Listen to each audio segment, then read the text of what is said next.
कृष्णा। राधे राधे किशन दासी के चैनल में आप सभी प्यार प्यार बहन जी के भक्तों का स्वागत है। और आप सब कैसे हो? कान्हा जी की कृपा से आप सब ठीक होंगे।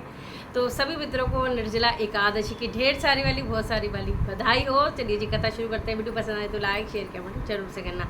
तो उससे पहले हाथ में तिल ले सकते हो, फूल ले सकते हो, ठीक है जी, और तुलसी का दल ले सकते हो और आप कथा सुन सकते हो। उससे पहले हम करेंगे श्रीमन नारायण नारायण नारायण, भजमन नारायण नारायण नारायण, लक्ष्मी नारायण नारायण नारायण, गोविंद नारायण नारायण नारायण। बोलो लक्ष्मीनारायण भगवान की, श्री हरि विष्णु भगवान की जय। ज्येष्ठ के शुक्ल पक्ष की एकादशी सबसे अधिक फल देने वाली है। एकादशी के सूर्योदय से द्वादशी के सूर्योदय तक जल भी ग्रहण नहीं करना चाहिए, इसलिए इसे निर्जला एकादशी कहा जाता है। इस दिन मिट्टी के घड़े, सुराइयों, हाथ का पंखा और अनाज दान में देने का विधान है। आज के दिन मीठा शरबत बांटने का भी विशेष महत्व है। युधिष्ठिर ने कहा, जनार्दन, अपरा का सारा महात्म्य मैंने सुन लिया। अब ज्येष्ठ के शुक्ल पक्ष में जो एकादशी है उसका वर्णन कीजिए। भगवान श्री कृष्ण बोले, राजन, इसका वर्णन व्यास जी करेंगे, क्योंकि ये संपूर्ण शास्त्रों के ज्ञाता हैं और वेद वेदांगों के पारंगत विद्वान हैं। तब वेद व्यास जी ने कहने लगे, दोनों ही पक्षों की एकादशी को भोजन ना करें। द्वादशी को स्नान आदि से पवित्र फूलों से भगवान केशव की पूजा करनी चाहिए और उससे पहले ब्राह्मणों को भोजन देकर अंत में स्वयं भोजन करना चाहिए। यह सुनकर भीमसेन बोले, परम बुद्धिमान पितामह, मेरी उत्तम बात सुनिए। राजा युधिष्ठिर, माता कुंती, द्रौपदी, अर्जुन, नकुल और सहदेव ये एकादशी को कभी भोजन नहीं करते तथा मुझसे भी हमेशा यही कहते हैं कि भीमसेन, तुम भी एकादशी को भोजन ना करो, किंतु मैं इन लोगों से यही कह दिया करता हूँ कि मुझे भूख सहन नहीं होती है। भीमसेन की बात सुनकर व्यास जी ने कहा, यदि तुम्हें स्वर्ग लोक की प्राप्ति प्रिय है और नरक को दूषित समझते हो तो दोनों पक्षों की एकादशी को भोजन नहीं करना चाहिए। भीमसेन बोले, महाबुद्धिमान पितामह, मैं आपके सामने सच्ची बात कहता हूँ, एक बार भोजन करके भी मुझे व्रत नहीं किया जा सकता, फिर उपवास करके तो मैं रह ही कैसे सकता हूँ। मेरे उदर में वृक्क नामक अग्नि सदा प्रज्वलित रहती है, अतः जब मैं बहुत अधिक खाता हूँ तभी यह शांत होती है। इसलिए महामुने, मैं वर्ष भर में केवल एक ही उपवास कर सकता हूँ जिससे स्वर्ग की प्राप्ति सुलभ हो तथा जिसके करने से मैं कल्याण का भागी हो सकूँ। ऐसा कोई एक व्रत निश्चय करके बताइए, मैं उसका यथोचित रूप से पालन करूँगा। व्यास जी ने कहा, हे भीम, बड़े बड़े ऋषियों ने अनेक शास्त्रों की रचना की है, उनमें दोनों पक्षों की एकादशी के व्रत करने को कहा गया है जिससे मनुष्यों को स्वर्ग की प्राप्ति हो सके। फिर भी भीम, वृष और मिथुन संक्रांति के सूर्य में ज्येष्ठ मास की शुक्ल पक्ष की एकादशी होती है जिसे निर्जला एकादशी कहते हैं। तुम उसी एकादशी का निर्जल व्रत करो, केवल कुल्ला या आचमन करने के लिए मुख में जल डाल सकते हो। उसे छोड़कर और किसी प्रकार का जल विद्वान पुरुष मुख में न डाले, अन्यथा व्रत भंग हो जाता है। एकादशी को सूर्योदय से लेकर दूसरे दिन के सूर्योदय तक मनुष्य जल का त्याग करे तो यह व्रत पूर्ण होता है। तदनंतर द्वादशी को निर्मल प्रभात काल में स्नान करके ब्राह्मणों को विधि पूर्वक जल और सोने का दान करे। इस प्रकार सब कार्य पूरा करके जितेंद्रिय पुरुष ब्राह्मणों के साथ भोजन करे।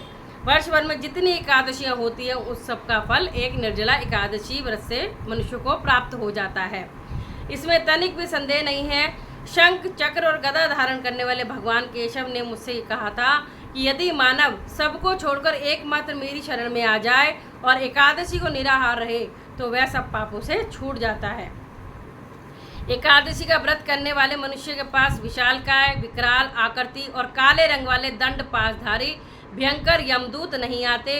अंतकाल में पीताम्बरधारी, सौम्य स्वभाव वाले, हाथ में सुदर्शन धारण करने वाले और मन के समान वेगशाली विष्णुदूत आकर इस वैष्णव पुरुष को भगवान विष्णु के धाम में ले जाते हैं।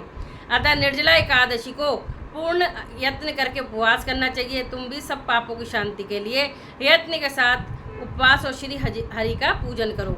जो मनुष्य उस दिन जल के नियम का पालन करता है वह पुण्य का भागी होता है। उसे एक एक पहर में कोटि कोटि स्वर्ण मुद्रा दान करने का फल प्राप्त सुना गया है। मनुष्य निर्जला एकादशी के दिन स्नान, दान, जप, होम आदि को जो कुछ भी करता है वह सब अक्षय होता है। यह भगवान श्री कृष्ण का कथन है। निर्जला एकादशी को विधि पूर्वक उत्तम रीति से उपवास करके मानव वैष्णव पद को प्राप्त कर लेता है। जो मनुष्य एकादशी के दिन अन्न खाता है वह पाप भोजन करता है। इस लोक में वह चांडाल के समान है और मरने पर दुर्गति को प्राप्त होता है। जिन्होंने एकादशी को उपवास किया है वे ब्रह्म हत्यारे, शराबी, चोर तथा गुरुद्रोही होने पर भी सब पापों से मुक्त हो जाते हैं। कुंती नंदन निर्जला एकादशी के दिन श्रद्धालु स्त्री पुरुषों के लिए जो विशेष दान कर्तव्य विहित हैं उन्हें सुनो। पर्याप्त दक्षिणा और भांति भांति के मिष्ठान द्वारा यत्न पूर्वक ब्राह्मणों को संतुष्ट करना चाहिए। उनके संतुष्ट होने पर श्री हरि मोक्ष प्रदान करते हैं।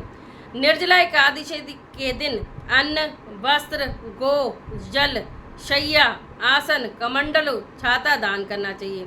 जो श्रेष्ठ एवं सुपात्र ब्राह्मण को जूता दान करता है वह सोने के विमान में बैठकर स्वर्गलोक में प्रतिष्ठित होता है। यह नियम लेना चाहिए कि मैं भगवान केशव की प्रसन्नता के लिए एकादशी को निराहार रहकर आचमन के सिवा दूसरे जल का भी त्याग करूँगा। द्वादशी को भगवान विष्णु का गंध, धूप, पुष्प और सुंदर वस्त्र से विधिपूर्वक पूजन करना चाहिए। संसार सागर से तारने वाले देव ऋषिकेश, इस जल के घड़े का दान करने से आप मुझे परम गति की प्राप्ति कराइए। भीमसेन ज्येष्ठ मास में शुक्ल पक्ष की जो शुभ एकादशी होती है उसका निर्जल व्रत करना चाहिए तथा उस दिन श्रेष्ठ ब्राह्मणों को शक्कर के साथ जल के घड़े का दान करना चाहिए। तत्पश्चात द्वादशी को ब्राह्मण भोजन कराने के बाद स्वयं भोजन करे। जो इस प्रकार पूर्ण रूप से पाप नाशनी एकादशी का व्रत करता है वह सब पापों से मुक्त हो आनंद को प्राप्त होता है। यह सुनकर भीमसेन ने भी शुभ एकादशी का व्रत आरंभ कर दिया। तब से वह लोक में पांडव द्वादशी के नाम से विख्यात है। बोलो श्री हरि विष्णु भगवान की जय। ठीक है जी। और आपके हाथ में जो तुलसी पत्ता, फूल या तिल है उसे श्री हरि के चरणों में अर्पित कर देंगे। और श्रीमन नारायण नारायण नारायण सभी एकादशियों के नाम ले लेते हैं। उत्पन्ना एकादशी, मोक्षदा एकादशी, सफला एकादशी, पुत्रदा एकादशी, शर्तिला एकादशी, जया एकादशी, विजया एकादशी, यामल की एकादशी, पापमोचनी एकादशी, कामदा एकादशी, वरुथनी एकादशी, मोहिनी एकादशी, अपरा एकादशी और जो आज है जेठ मास की निर्जला एकादशी। जो अगली आएगी वो आषाढ़ मास की आएगी योगिनी एकादशी। देवशेनी एकादशी, कामिका एकादशी, पुत्रदा एकादशी, अजा एकादशी, परिवर्तनी एकादशी, इंदिरा एकादशी, पापनकुंशा एकादशी, रमा एकादशी, पद्मनी, परमा और प्रबोधनी एकादशी। जय जय श्री राधे। कथा अच्छी लगी हो तो जरूर से कमेंट भी करना, लाइक भी करना, शेयर भी करना। जय जय श्री राधे।